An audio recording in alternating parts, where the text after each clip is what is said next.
Hi students, welcome to Chennai Academy. Aim IAS அப்படிங்கிற தலைப்பில் நம்ம அடுத்தடுத்து ஒவ்வொரு வீடியோஸாக பார்த்துட்டு இருக்கோம். அதன் அடிப்படையில் இதுக்கு முன்னாடி புக் லிஸ்ட் பார்த்துருந்தோம். அதுக்கப்புறம் பார்த்துக்கிட்டிங்கன்னா நம்மளுடைய சிலபஸ் டீகோடிங் வீடியோஸ் பார்த்துருந்தோம். அதுக்கப்புறம் பார்த்தீங்கன்னா நம்ம ப்ரீவியஸ் இயரில் கிட்டத்தட்ட ஒரு 10 இயர்ஸாக எந்தெந்த யூனிட்டில் என்னென்ன கொஸ்டின்ஸ் கேட்டிருந்தாங்க, அதாவது எந்தெந்த டாபிக்ஸை எவ்வளோ கொஸ்டின் கேட்டிருந்தாங்களோ நம்ம அடுத்த வீடியோவில் நம்ம சிசெட் வீடியோஸ் பார்க்கலாம். சிசெட்டுக்கு வந்து எந்தெந்த டாபிக்ஸில் எவ்வளோ யூனிட் எடுத்தாங்கன்னு சொல்லி சார் எடுப்பாங்க. அதை அடுத்த வீடியோ நம்ம பார்க்கலாம். ஓகேங்களா? அப்போ இப்போ நம்ம பார்க்க போகிறது நம்ம சொன்ன மாதிரி அடுத்தடுத்து ப்ரீவியஸ் இயர் கொஸ்டின்ஸ் அனலைசிஸ் பார்க்க போகிறோம். ஓகேங்களா?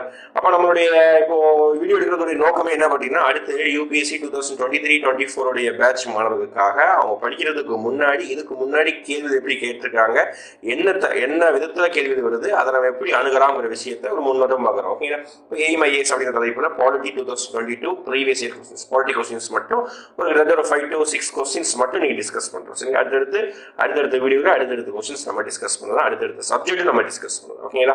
ஃபர்ஸ்ட் வீடியோ போகலாங்களா? ஃபர்ஸ்ட் கொஸ்டின் பாருங்க. யூபிஎஸ்சி பொறுத்த வரைக்கும் மேக்ஸிமம் கொஸ்டின்ஸ் வந்து ஸ்டேட்மெண்ட் கொஸ்டின்ஸ் தான் இருக்கும். ஓகேங்களா?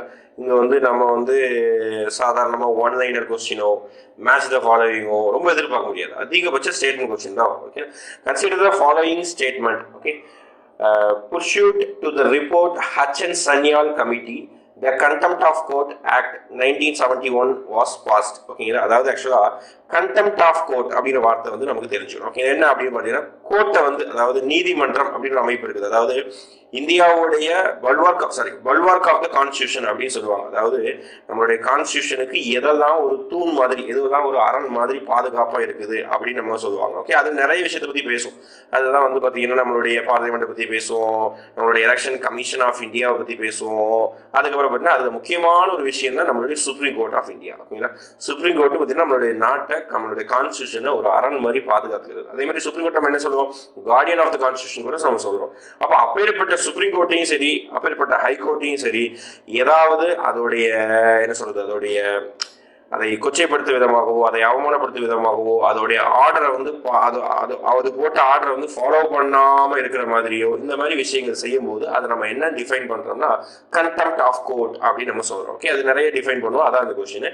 ஆக்சுவலா பாத்தீங்கன்னா நமக்கு வந்து கான்ஸ்டியூஷன் எழுதி வைக்கும் போது இந்த கண்டெம்ட் ஆஃப் கோர்ட் வந்து வச்சிருக்காங்களா அப்படின்னு பார்த்தீங்கன்னா கண்டிப்பா டீட்டெயில்டா கான்ஸ்டியூஷன் எழுதி வைக்கும் போது இந்த கண்டெம்ட் ஆஃப் கோர்ட்டை பத்தி பேசியிருக்காங்க. அதுக்குன்னு தனியா நீங்க எக்ஸ்டர்னல் எடுத்து புக் எடுத்து பார்த்தீங்கன்னா கண்டிப்பா தனியாக ஆர்டிகல்ஸ் இருக்குது. Article 129 and 250. ஓகேங்களா? ஆர்டிகல் 129 எதுக்காக அப்படி பார்த்தீங்கன்னா சுப்ரீம் கோர்ட்டுக்காக. ஆர்டிகல் 215 எதுக்காக அப்படி பார்த்தீங்கன்னா ஹை கோர்ட்டுடைய கண்டெம்ட் ஆஃப் கோர்ட்டுக்காக இருக்குது. ஓகேங்களா? ரெண்டுமே வந்து கான்ஸ்டியூஷனை மென்ஷன் பண்ணியிருக்காங்க. இருந்தாலும் கான்ஸ்டியூஷன் மென்ஷன் பண்ணது ஓரளவுக்கு கரெக்டாக டிஃபைன் ஆகலை. ஓகே, எதெல்லாம் வந்து கண்டெம்ட் ஆஃப் கோர்ட்டு, எது சிவில் கண்டெம்ட் ஆஃப் கோர்ட்டு, எது கிரிமினல்ங்கிறது கரெக்டாக டிஃபைன் ஆகலை. அதனால என்ன பண்ணாங்கன்னா நம்மளுடைய பார்லிமெண்ட் 1971 என்ன பண்ணாங்கன்னா கண்டெம்ட் ஆஃப் கோர்ட் அப்படிங்கிற ஒரு ஆக்டை வந்து பாஸ் பண்ணாங்க. அதோடைய கமிட்டி பேக்ரவுண்ட், அந்த கமிட்டி எந்த கமிட்டி வந்து ரெக்கமெண்ட் பண்ணா, ஹட்சன்-சன்யால் அப்படிங்கிற ஒரு கமிட்டி தான் ரெக்கமெண்ட் பண்ணது. ஓகேங்களா? இந்த ஸ்டேட்மெண்ட் கரெக்ட் தான். ஓகேங்களா? மேபி இந்த ஸ்டேட்மெண்ட் ரொம்ப எனக்கு வெதன் கூட தெரியலனா கூட அடுத்த ஸ்டேட்மெண்ட்டை வச்சு இந்த ஆன்சர் வந்து நம்ம சூஸ் பண்ணிடுவோம். ஓகேங்களா?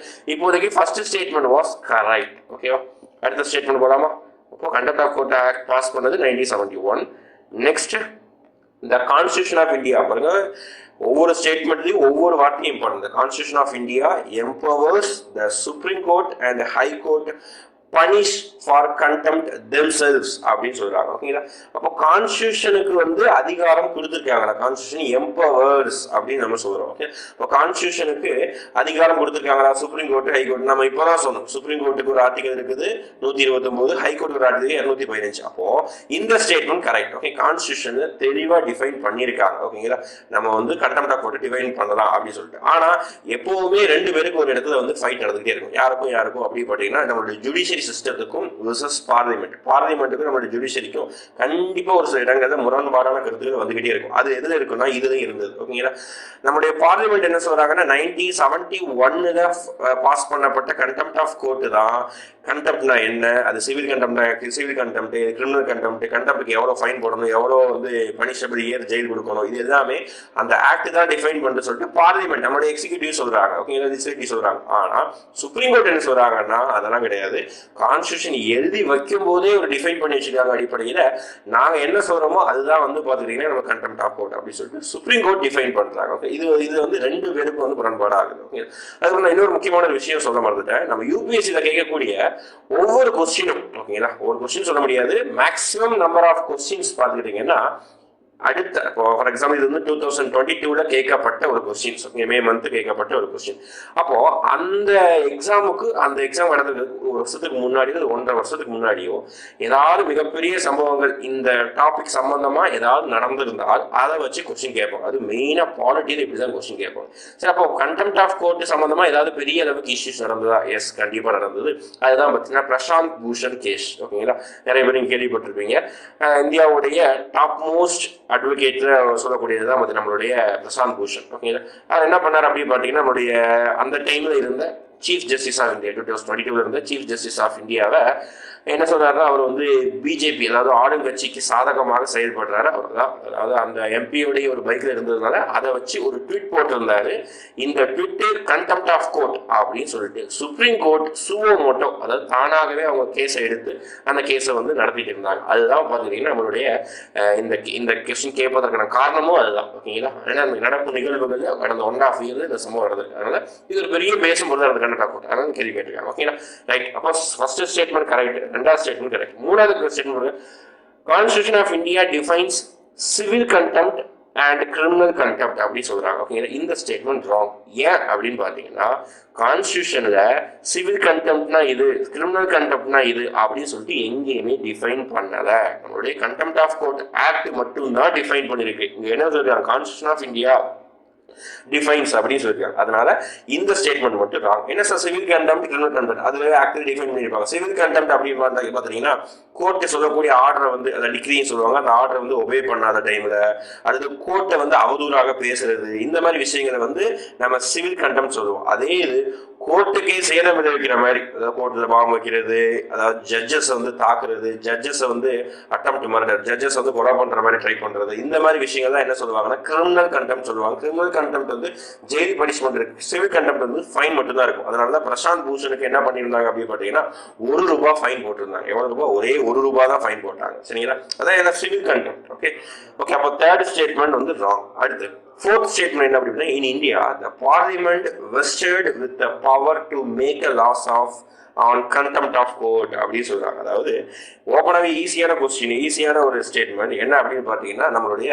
பார்லிமெண்ட் என்ன சொல்றாங்க, பார்லிமெண்ட் தான் அதுக்கு பவர் இருக்குதாமா கண்டெம்ட் கோர்ட் பத்தி ஒரு லா கிரியேட் பண்றது. எஸ், நம்ம மேலேயே பார்த்தோம்ல contempt of court act 1971 pass பண்ணியிருக்காங்க. இப்போ பார்லிமெண்ட்டுக்கு தான் பவர் இருக்குது. ஓகேங்களா, அப்போ 1, 2, 4 இந்த ஸ்டேட்மெண்ட் மட்டும் தான் கரெக்ட். ஓகே, இப்போ எனக்கு இந்த தேர்ட் ஸ்டேட்மெண்ட் ஈஸியான ஸ்டேட்மெண்ட். ஓகே, தவறு தான். ஓகே, ராங் ஸ்டேட்மெண்ட் தான். அப்போ தேர்ட் ஸ்டேட்மெண்ட் ராங் நம்ம கம்பல்சரி தெரிஞ்சாலே ஆப்ஷன் சியோ ஆப்ஷன் டியும் எலிமினேட் ஆயிருமா? அப்போ மீதி இருக்கக்கூடிய ரெண்டே ஆப்ஷன் என்ன அப்படின்னு பார்த்தீங்கன்னா ஏ அண்ட் பி தான். இந்த மாதிரி நேரங்கள் தான் 50-50 ப்ராபபிலிட்டி அப்படின்னு நம்ம சொல்றோம். அதாவது கிட்டத்தட்ட நம்ம தோராயமா 4 ஆப்ஷன்ல 1 சூஸ் பண்றதை விட இங்க 2 ஆப்ஷன்ல 1 சூஸ் பண்றோம். அதுதான் 50-50. ஓகேங்களா, அப்போ நமக்கு இந்த ஒரு ஸ்டேட்மெண்ட் ராங் தெரிஞ்சாலே நமக்கு வந்து 2 ஆப்ஷன் எலிமினேட் ஆகும், 2 ஆப்ஷன். ஓகேங்களா, இப்போதைக்கு ஆன்சர் பார்த்தீங்கன்னா 1 to 4 ஆன்சர் பி. ஓகேங்களா, நெக்ஸ்ட் கொஸ்டின் போலாமா? Yes, next question, with reference to India consider the following statement. Okay, ரொம்ப சுவாரஸ்யமான கொஸ்டின். பேசிக்காக நிறைய பேருக்கு இந்த கொஸ்டின் கூடிய முக்கியமான விஷயங்கள் தெரிஞ்சுக்கணும். ஓகேங்களா, the government law officers, legal firms are recognized as advocates, but corporate lawyers and patent attorney are excluded from recognition as advocates. ஓகேங்களா, பேசிக்காக நமக்கு 2 வார்த்தைக்கு டிஃபரன்ஸ் தெரியணும். ஓகேங்களா, பேசிக்காக நம்ம வாழ்க்கையில் யூஸ் பண்ணக்கூடிய வார்த்தை தான், ஆனால் டிஃபரன்ஸ் தெரியாமல் நம்ம யூஸ் பண்ணிட்டு இருப்போம். என்ன வார்த்தை அப்படி பார்த்தீங்கன்னா அட்வொகேட்டுக்கும் லாயருக்கும் என்ன டிஃபரன்ஸ்? ஓகேங்களா, என்னதான் அட்வொகேட்டுக்கும் லாயருக்கும் என்ன டிஃபரன்ஸ்? ஓகே, லாயர் அப்படின்னு பார்த்தீங்கன்னா any person who complete a degree law, okay, அவங்க தான் என்ன சொல்லுவாங்க, லாயர்னு சொல்லுவாங்க. ஓகே, எனி பர்சன் ஒரு டிகிரி வந்து லால ஒரு டிகிரி படிச்சிட்டாங்க, பிஎல் சொல்றோமா. ஓகே, இந்த மாதிரி ஒரு டிகிரி படிச்சு முடிச்சிட்டாங்கனாலே அவங்க நம்ம என்ன சொல்லுவோம், லாயர் அப்படின்னு நம்ம சொல்றோம். ஓகேங்களா, அவங்க வந்து பார்த்தீங்கன்னா கேஸ் சம்பந்தமான அட்வைஸ் பண்ணுவாங்க. ஓகேங்களா, ஆனா இவங்களால கோர்ட்ல போய் கேஸ் ஃபைல் பண்ண முடியாது. ஓகே, மேபி ஒரு சீனியர் மோஸ்ட் அட்வொகேட் கிட்டே சீனியர் மோஸ்ட் லாயர் கிட்ட பிராக்டிஸ் பண்ணலாம், ஆனா இவங்களால கோர்ட்ல போயிட்டு வாதாட முடியாது. நல்ல ஞாபகம், லாயரால எந்த ஒரு கோர்ட்லயும் வாதாட முடியாது. கிடையாது. ஓகேங்களா, அவங்க லீகல் அட்வைஸ் கொடுக்கலாம். ஓகேங்களா, இப்படி நீங்க மூவ் பண்ணுங்க அட்வைஸ் தான் கொடுக்கலாம். ஒரு டிகிரி படிச்சிருந்தாலே அவங்க வந்து லாயர். அப்ப என்ன சார் அட்வொகேட்னா என்ன சார்? அட்வொகேட்னா இவங்க கோர்ட்ல வாதாட முடியும். அப்ப அட்வொகேட்டுக்கு என்ன டிஃபரன்ஸ் அப்படின்னா, லாயரா இருந்துட்டு அதாவது பிஎட் டிகிரி முடிச்சுட்டு நம்மளுடைய பார் கவுன்சில் ஆஃப் இந்தியா ஞாபகம் வச்சுக்கணும். ஓகேங்களா, பேசுறோம். பார் கவுன்சில் ஆஃப் இந்தியாவில் bar council of India act அடிப்படையில் நம்ம என்ன பண்ணணும்னா அந்த லாயர் ரிஜிஸ்டர் பண்ணிருக்கணும். அப்படி ரிஜிஸ்டர் பண்ணியிருந்தா அவர் தான் என்ன சொல்லலாம் அப்படின்னா அவரை அட்வொகேட் அப்படின்னு நம்ம சொல்லலாம். இவர் மட்டும்தான் கோர்ட்ல போயிட்டு ப்ளீடிங் அப்படி அதாவது வாதாட முடியும், லாயரால வாதாட முடியாது. இது பேசிக்கான ஒரு டிஃபரன்ஸ் தெரிஞ்சு வச்சுக்கணும். ஓகே, என்ன சொல்றாங்கன்னா government law officers and legal firms recognised as advocates. நான் இப்போ தான் சொல்லியிருந்தேன் அட்வொகேட்ஸோட டெஃபினேஷன் என்னன்னா பார் கவுன்சில் ரிஜிஸ்டர் பண்ணியிருக்கணும். பார் கவுன்சில் ரிஜிஸ்டர் பண்ணியிருந்தா மட்டும்தான் அவங்கள அட்வொகேட் அப்படின்னு நம்ம சொல்ல முடியும். அப்போ கவர்மெண்ட் லா ஆஃபீஸரா இருந்தாலும் லீகல் ஃபைம் இருந்தாலும் அவங்களை நம்ம அட்வொகேட் சொல்ல முடியுமா? ஃபர்ஸ்ட் தப்பு.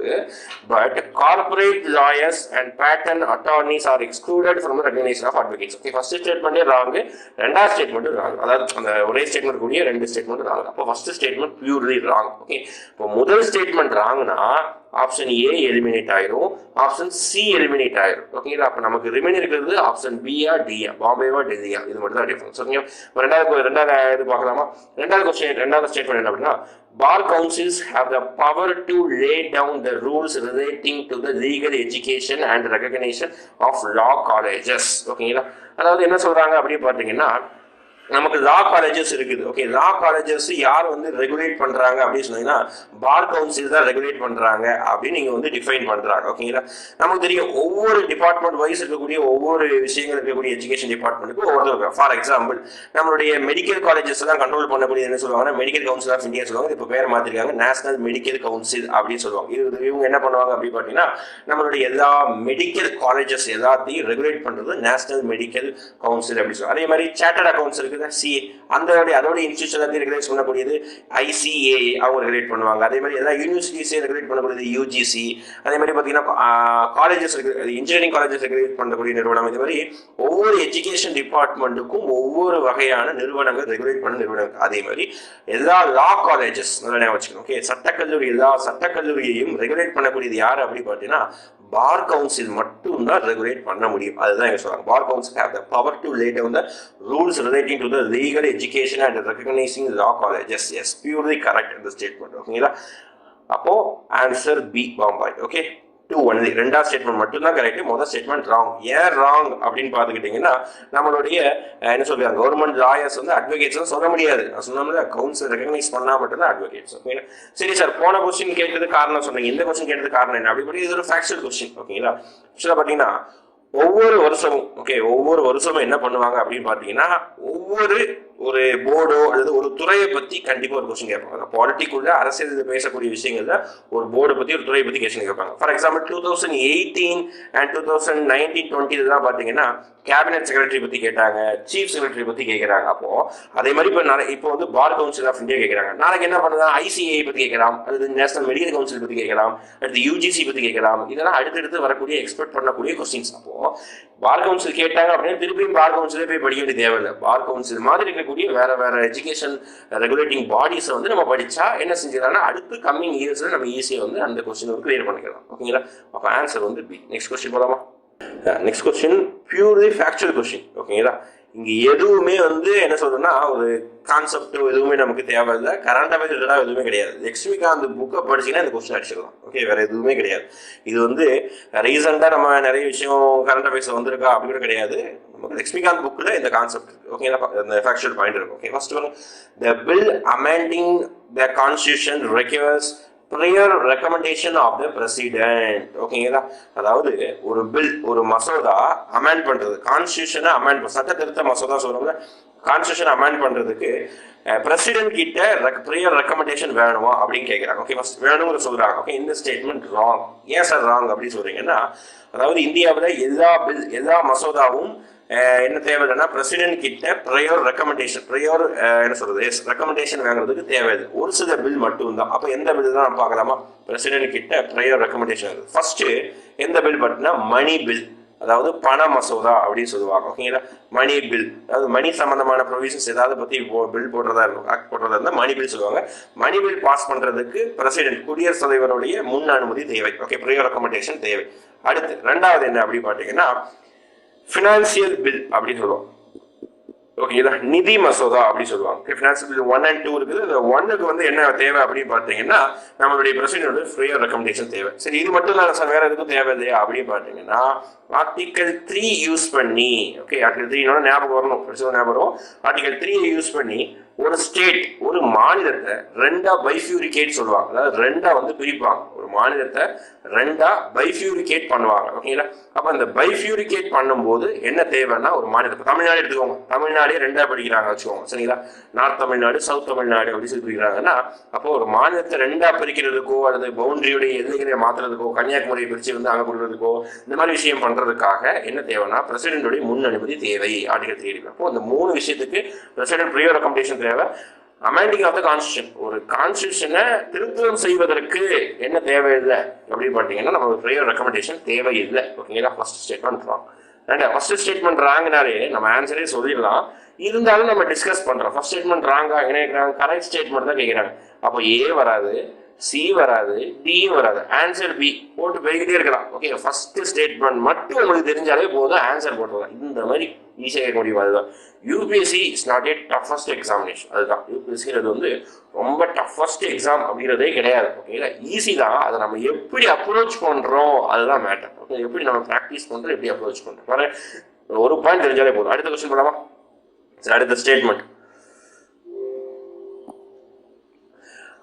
என்ன அப்படின்னு பார்த்தீங்கன்னா when a constitution bill is presented to the president of India, it is obligatory the president of India to give his assent அப்படின்னு சொல்றாங்க. ஓகேங்களா? எஸ், இந்த ஸ்டேட்மெண்ட் என்ன அப்படின்னு பார்த்தீங்கன்னா 100% கரெக்ட் தான். என்ன அப்படின்னு பார்த்தீங்கன்னா ஆக்சுவலாக வந்து நிறைய டைப் ஆஃப் பில் இருக்குது. ஓகேங்களா? Ordinary bill, money bill, appropriation bill சொல்லுவாங்க. ஓகேங்களா? அடுத்து financial bill, constitutional amendment bill, கேப் அப்படி சொல்லுவாங்க. அதை பற்றி பேசுகிறோம். Okay, constitution amendment bill. Okay, இந்த மாதிரி நிறைய டைப் ஆஃப் பில் இன்னும் சொல்லிட்டே போகலாம். ஓகே, இந்த மாதிரி டைப் ஆஃப் நிறைய பில் இருக்குது. இப்போ இந்த இதில் ஆர்டினரி பில்லு, மணி பில் நீங்கள் ப்ரையர் ரெக்கமெண்டேஷன் தான். ஓகே, இந்த கேப் கான்ஸ்டியூஷன் அமெண்ட்மெண்ட் பில் பாஸ் பண்ணி அதை பார்லிமெண்ட்ல பாஸ் பண்ணி அதை பிரசிடென்ட் கிட்ட கொடுக்கும்போது பிரசிடென்ட் கம்பல்சரி என்னதான் பண்ணி ஆகணும்னா சைன் பண்ணி தான் ஆகணும். இது எப்படி சார் டிஃபைன் பண்ணியிருக்காங்க அப்படின்னா president has shall not the என்ன பவர் அப்படி பார்த்தீங்கன்னா withholding power to the constitutional amendment bill அப்படின்னு சொல்லிட்டு நம்மளுடைய புக்லேயே எக்ஸ்பிளைன் பண்ணியிருப்பாங்க. ஆர்டிகல் 368. ஓகேங்களா? Article 368 amending of the constitution mention பண்ணியிருப்பாங்க.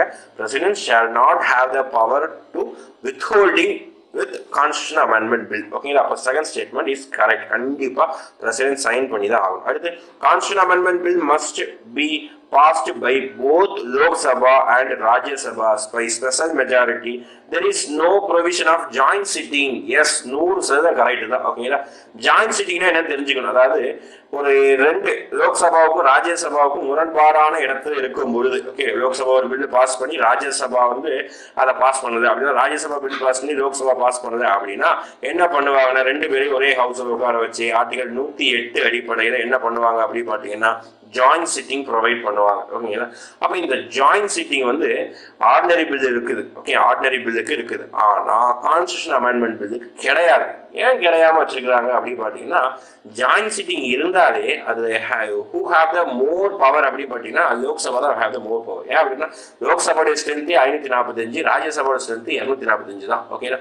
அப்போ லோக்சபா இல்லாம ராஜ்யசபா மட்டும் நம்ம சரி ரெண்டு ஹவுஸை சேர்த்து வைக்கும் பொழுது என்ன ஆகும் அப்படின்னு பார்த்துக்கிட்டீங்கன்னா இங்க வந்து அதிகமான பவர் லோக்சபாவுக்கு சாதகமா போயிடும். அதனால என்ன கிடையாது அப்படின்னு பார்த்தீங்கன்னா இங்க கான்ஸ்டியூஷன் அமெண்ட்மெண்ட் பில்லுக்கு மட்டும் ஜாயிண்ட் சிட்டிங் அப்படிங்கிற ப்ரொவிஷன் கிடையாது. ரெண்டு ஹவுஸ்லையும் பாஸ் பண்ணால் மட்டும்தான் கான்ஸ்டியூஷன் அமெண்ட்மெண்ட் பில்லு பாஸ் ஆகும். அதனால தான் ஏன்னா நம்ம ஒரு பெரிய எழுதி வைக்கப்பட்ட கான்ஸ்டியூஷனே நம்ம வந்து ஆல்டர் பண்ணுறோம், சேஞ்ச் பண்ணுறோம் அப்படின்னாலே நமக்கு என்ன தேவை அப்படின்னா ரெண்டு ஹவுஸோடைய சப்போர்ட்டும் தேவை. ஏன் லோக்சபா ராஜ்யசபா ரெண்டு ஹவுஸ் வச்சிருக்காங்கன்னா பேலன்சிங் ஆஃப் பவர். ரெண்டு ஹவுஸும் வந்து ஒரு ஹவுஸ் முரண்பாடாக இருக்கும்போது ஒரு ஹவுஸ் ஒரு மெஜாரிட்டியாக இருக்கும்போது இன்னொரு ஹவுஸ் அதை பேலன்ஸ் பண்ணணும். அதுக்காக ரெண்டு ஹவுஸுமே வச்சிருக்காங்க. அதுதான் நமக்கு தெரியும். ஓகேங்களா? எஸ், 13 முடிஞ்சது.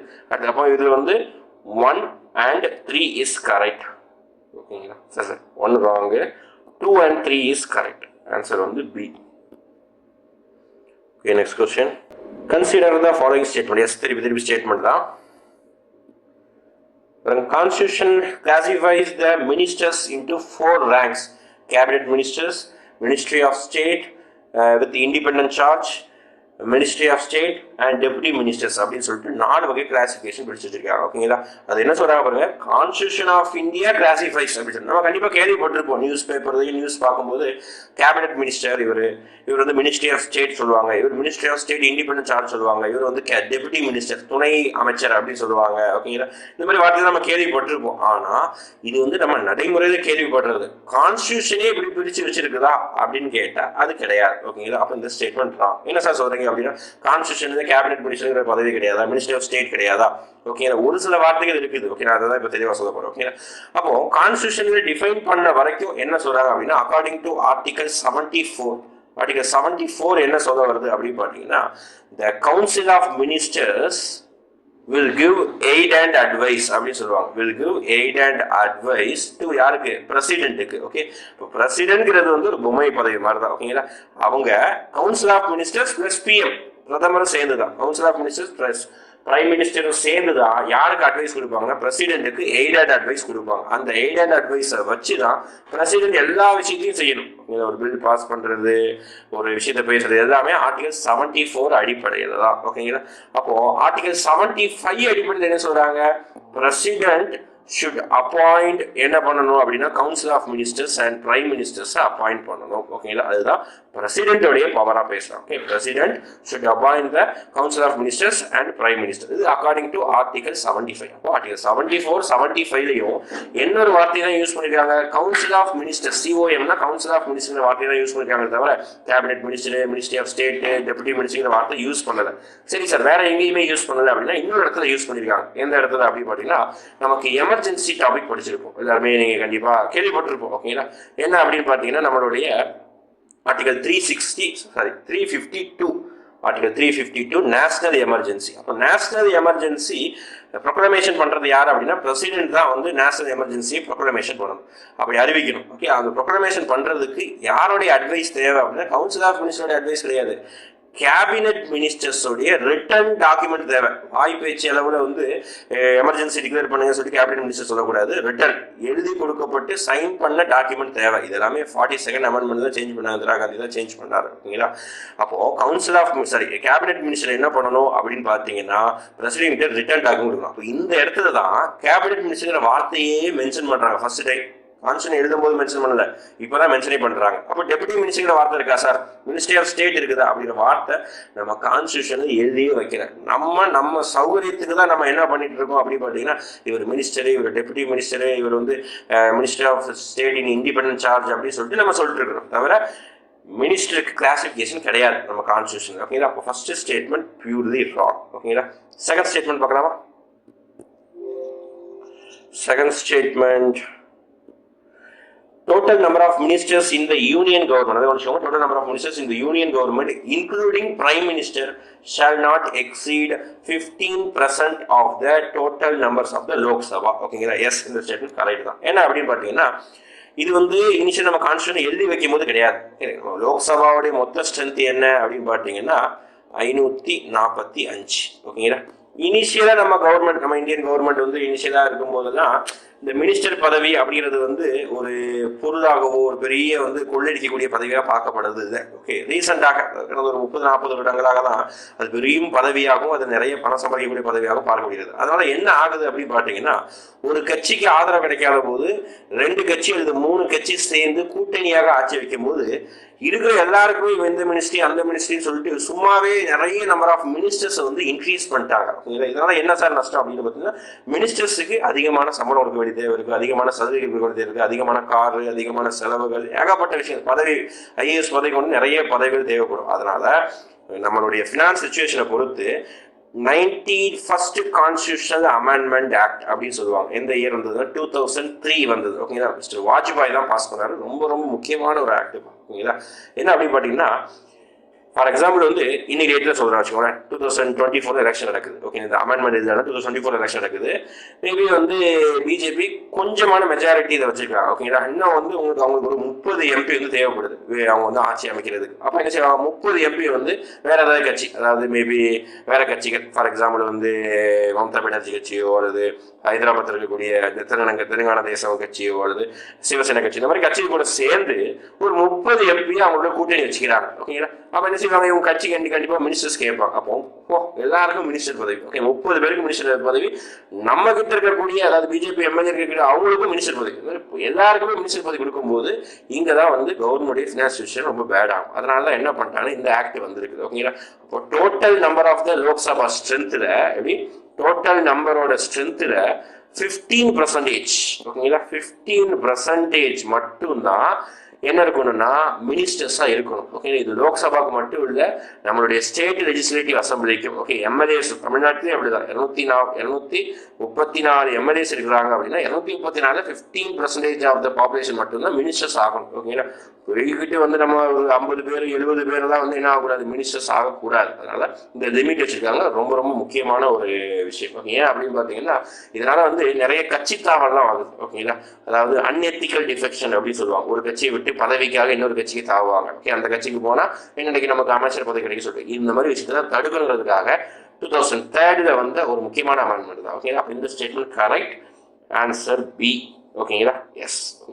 அப்போ இன்னைக்கு நம்ம இந்த பாலிட்டி டிஸ்கஷன் வீடியோவில் ஒரு 4 கொஸ்டின்ஸ் பார்த்துருக்கோம். ஓகேங்களா, 4 கொஸ்டின்ஸ் ரொம்ப டீட்டெயில்டாகவே எப்படி கொஸ்டின் கேட்குறாங்க, அதை நம்ம எப்படி அப்ரோச் பண்ணி என்ன விஷயம் நம்ம எக்ஸ்ட்ரா தெரிஞ்சு வச்சு டிஸ்கஸ் பண்ணியிருக்கோம்.